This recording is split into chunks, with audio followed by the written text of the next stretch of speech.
Hi friends, రేపు అందరూ intermediate వాళ్ళు 317 పొలిటికల్ సైన్స్ ఎగ్జామ్ రాయబోతున్నారు. మరి పొలిటికల్ సైన్స్ క్వశ్చన్ ఎలా వస్తుందంటే, ఫస్ట్ ఆన్సర్ ఎనీ 5 సెక్షన్ 1 లో ఆన్సర్ ఎనీ 5 ఉంటాయి.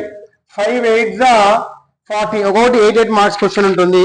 తర్వాత సెక్షన్ 2 లో ఆన్సర్ ఎనీ 9, చాలా స్వీట్ అండ్ షార్ట్ గా ఉంటుంది పొలిటికల్ సైన్స్ పేపర్.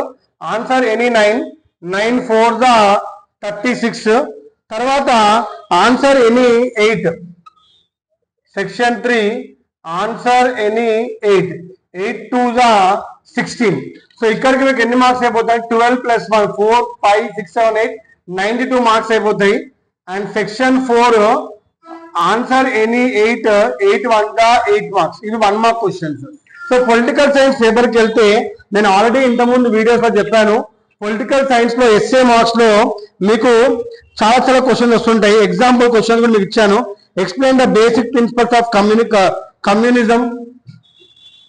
కమ్యూనిజం పైన ఒక క్వశ్చన్ రావచ్చు రేపు. రోల్ ఆఫ్ సుప్రీం కోర్టు గురించి అడుగుతాడు మిమ్మల్ని రేపు. సో సుప్రీం కోర్టు గురించి ఏమవుతారు అంటే, explain the original and appellate jurisdiction of the supreme court. తర్వాత డెమోక్రటిక్ సిస్టమ్ పైన, ఇండియాలో డెమోక్రటిక్ సిస్టమ్ పైన మీకు ఒక 8 మార్క్ క్వశ్చన్ అడుగుతాడు రేపు. తర్వాత డిస్టింగ్విష్, చాలా ఇంపార్టెంట్, రేపు వస్తే రావచ్చమ్మా ఇది. Distinguish between state and central government. అంటే స్టేట్ గవర్నమెంట్ వాళ్ళ పరిధి ఏంటి, సెంట్రల్ గవర్నమెంట్ ఉన్నటువంటి పరిధి ఏంటి అడుగుతాడు. తర్వాత పవర్స్ ఆఫ్ గవర్నర్, మీకు తెలుసు రాష్ట్రాల గవర్నర్ ఉంటారు కదా, ఈ గవర్నర్ యొక్క పవర్స్ గురించి రాయమంటాడు. ఇది కూడా రేపు 8 మార్క్స్ కి వచ్చే అవకాశం చాలా ఉంటుంది. తర్వాత ఇండియన్ కాన్స్టిట్యూషన్ గురించి అవుతాడు. Explain about the constitution of India. నేను ఇప్పుడు ఇప్పటి అన్ని కూడా ఇది 8 మార్క్ క్వశ్చన్స్ అమ్మా. ఇది దీని ఆన్సర్లు అన్ని కూడా మీకు మోడల్ పేపర్లలో ఉంటాయి. కాబట్టి మోడల్ పేపర్ మీరు ఖచ్చితంగా కొనుక్కొని మోడల్ పేపర్ చూడండి.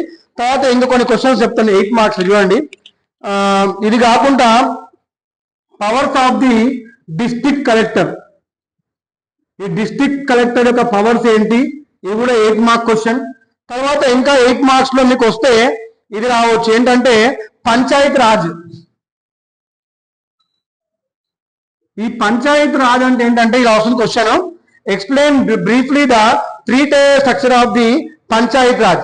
నెక్స్ట్ ఇంకోటి essential futures of political party. ఈ పొలిటికల్ పార్టీస్ అంటే ఏంటి, పొలిటికల్ పార్టీస్ ఎందుకు ఉండాలి, ఇది కూడా 8 మార్క్స్ కి రేపు వచ్చే ఛాన్స్ ఉంటుంది. Constitution of India repeated question. తర్వాత మీకు వచ్చే క్వశ్చన్ ఏంటంటే, Kashmir is the root cause of all problems between India and Pakistan do అది. అంటే కశ్మీర్ ఇష్యూ పైన కూడా రేపు క్వశ్చన్ రావచ్చు పొలిటికల్ గా మీకు. సో ఇవన్నీ కూడా నేను చెప్పేది 8 మార్క్ క్వశ్చన్స్ అమ్మా. ఒక 2 మీరు అప్లై మీరు 2 కూడా మీరు రాయగలిగితే చాలా మీకు మార్క్స్ రేపు సెక్యూర్ చేసుకోవచ్చు. ఇంకో క్వశ్చన్ చెప్పేది చూడండి, 8 మార్క్స్ ఇంకో 2 ఇస్తాను నేను, చాలా ఇంపార్టెంట్. యుఎన్ గురించి, యునైటెడ్ నేషన్స్ గురించి రాయమంటాడు. చాప్టర్ ఏమంటాడు question, discuss the purpose and principles of UN charter. తర్వాత examine the powers and roles of president of India. ఈ గవర్నర్ గురించి అయితే అడుగుతాడు, ప్రెసిడెంట్ ఆఫ్ ఇండియా గురించి కూడా మిమ్మల్ని ఒక క్వశ్చన్ అడగడం జరుగుతుంది, ప్రెసిడెంట్ ఆఫ్ ఇండియా. తర్వాత ఇంకొక క్వశ్చన్ లాస్ట్ లా, అంటే ఇంకా ఒక్కటి మీరు నేర్చుకోవాలి అనుకుంటే, discuss the role of castes in India. So ఇవన్నీ క్వశ్చన్స్ కూడా 8 మార్క్ క్వశ్చన్స్. సుప్రీం కోర్టు పైన, democratic system, state and central, ఇవన్నీ కూడా రేపు మీకు వచ్చేటి అన్ని కూడా ఇది 8 మార్క్ క్వశ్చన్సే. సో ఈ యొక్క ఆన్సర్స్ అన్ని కూడా మీ టెక్స్ట్ బుక్ లో ఉంటాయి. అదే విధంగా మీకు కావాల్సిస్తే మీ యొక్క మోడల్ పేపర్ లో ఈ క్వశ్చన్స్ ఉంటాయి. ఈ క్వశ్చన్ గురించి ప్రాక్టీస్ చేసుకోండి.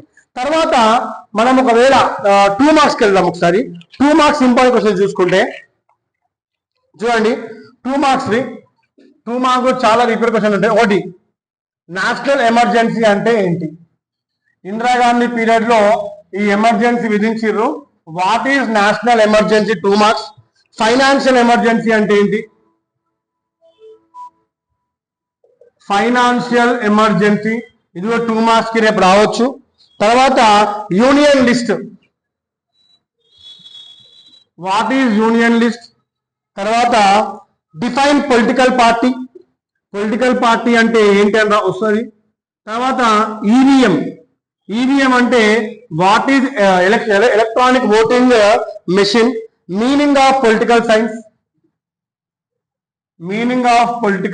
ఇవి కూడా 2 మార్క్ క్వశ్చన్స్. తర్వాత మీకు వస్తే స్టేట్ గవర్నమెంట్ గురించి రాయమంటాడు ఒక ఫ్యూ వర్డ్స్. తర్వాత పొలిటికల్ పార్టీ నేను ఆల్రెడీ చెప్పాను ఇప్పుడు ఇంతకుముందు. తర్వాత ఇంకోటి రావచ్చు రైట్ టు ఎడ్యుకేషన్ పైన, రైట్ టు ఎడ్యుకేషన్. తర్వాత ఇది చాలా ఇంపార్టెంట్ అమ్మా, హ్యాబియస్ కార్పస్. ఈ కేసు మీకు అదే మన రీసెంట్గా వచ్చినటువంటి సూర్య సినిమాలో మీకు కనబడుతుంది అది. తర్వాత మీకు ఇంకా 2 మార్క్స్ చూసుకుంటే WHO అంటే ఏంటి, వరల్డ్ హెల్త్ ఆర్గనైజేషన్. తర్వాత మీకు క్యాబినెట్ సెక్రటరీ అంటే ఏంటి, ఎవరైనా హూ ఈస్ క్యాబినెట్ సెక్రటేరియట్. తర్వాత national emergency already repeated question. Meaning of good governance. State public service commission అంటే ఏంటి, state public service commission group 1 group 2 exams conduct చేస్తూ ఉంటుంది. Describe the cold war, what is meant by cold war. So ఇట్లా 2 marks కూడా మీకు daily మీరు మామూలుగా వింటున్నటువంటి టాపిక్స్ పైన మీకు 2 మార్క్ క్వశ్చన్స్ వస్తాయి. తర్వాత మీరు 4 మార్క్స్కి వెళ్తే ఇవి చాలా మీకు దాదాపుగా ఆన్సర్ ఎనీ 9 అంటారు, కానీ మీకు దాదాపుగా డబుల్ ఇస్తాడు, 18 క్వశ్చన్స్ ఇస్తాడు. 18 క్వశ్చన్స్లలో మీకు 18 క్వశ్చన్స్లలో ఇప్పుడు నేను 4 మార్క్స్ చెప్తాను అన్నట్టు. నేను 4 మార్క్ క్వశ్చన్స్ ఇస్తాను. 4 మార్క్స్ చూడండి. మామూలుగా define government, what is Gandhiji's concept of Ramrajya, what is urban local government, discuss the role of caste in Indian society, write about Panchsheel, public accounts committee PAC. సాధారణంగా పిఏసి అని మనము అసెంబ్లీలో వింటా ఉంటాం. పబ్లిక్ అకౌంట్స్ కమిషన్ పంచశీల ప్రణాళిక గురించి అడుగుతున్నాడు. తర్వాత write the 3 cause of Indo China war. India China 1962లో వార్ అయింది, ఆ వార్ పేరు ఓపియం వార్ అంటారు, ఆ వార్ గురించి చదువుతున్నాడు. తర్వాత what is simple majority system. So ఇవన్నీ కూడా మీకు 4 మార్క్ క్వశ్చన్స్. ఈ 4 మార్క్ క్వశ్చన్స్ కూడా ఏంటంటే మీరు దాదాపుగా ఒక 20 లైన్స్ లో రాయమంటాడు 4 మార్క్ క్వశ్చన్స్. తర్వాత 4 మార్క్ క్వశ్చన్ ఇంకా కొన్ని ఉన్నాయండి. Public accounts committee repeated question. US secretary general అంటే ఏంటి, what are the major characteristics of Weber model of bureaucracy, what is the position and role of governor. తర్వాత what are the functions of village panchayat, discuss the development of regionalism in India. So మీకు political science లో news channel ఒకవేళ మీరు follow అవుతే news channel చూసే ప్రతి ఒక్కరు చాలా ఈజీగా ఈ ఆన్సర్ రాయొచ్చు. సో పొలిటికల్ సైన్స్ మీరు దయచేసి ఒక 3 మోడల్ పేపర్లు ప్రాక్టీస్ చేయండి. ఈ మోడల్ పేపర్స్ నుంచి ఒక 3 ప్రాక్టీస్ చేయండి. ఈ 3 మీరు ఒకవేళ ప్రాక్టీస్ చేయగలిగితే చాలా చాలా చాలా చాలా ఈజీగా మీరు పొలిటికల్ సైన్స్ ఎగ్జామ్ ని పాస్ కాగలుగుతారు. ఒకటి గుర్తుపెట్టుకోండి, 8 మార్క్ క్వశ్చన్స్ వచ్చేసి each question not exceeding 40 lines. అంటే 8 మార్కుల క్వశ్చన్ 40 లైన్స్ లో రాయాలి, 4 మార్క్ క్వశ్చన్స్ 20 లైన్స్ లో రాయాలి, 2 మార్క్ క్వశ్చన్స్ 5 లైన్స్ లో రాయాలి. ఇది మైండ్ లో పెట్టుకొని మీరు ఆ లైన్స్ ని మైండ్ లో పెట్టుకొని ఈ ఆన్సర్స్ అటెంప్ట్ చేయండి. రేపటి ఎగ్జామ్ చాలా చాలా ఈజీగా మీరు పాస్ కాగలుగుతారని చెప్పేసి అనుకుంటూ మీ శ్రీకాంత్ అంకం. వీడియోస్ చూసిన ప్రతి ఒక్కరికి కూడా చాలా చాలా థ్యాంక్స్. దయచేసి వీడియోని షేర్ చేయండి మిగతా ఓపెన్ స్కూల్ స్టూడెంట్స్ కి, అలాగే సబ్స్క్రైబ్ చేసుకోండి, ఫ్రెండ్స్ కూడా చెప్పండి. రేపు మే మొత్తం కూడా నేను చాలా మంది ఔన్నత్యాల గురించి అంటే కొంతమంది పెద్దవాళ్ళ గురించి వీడియోస్ చేయబోతున్నాను. ఆ వీడియో అన్ని కూడా మీకు చాలా ఇంపార్టెంట్ మెసేజెస్ అని చెప్పేసి కోరుకుంటూ మీ శ్రీకాంత్ అంకం. రేపు మీకు ఎకనామిక్స్ పేపర్ పెడతాను. Thank you very much.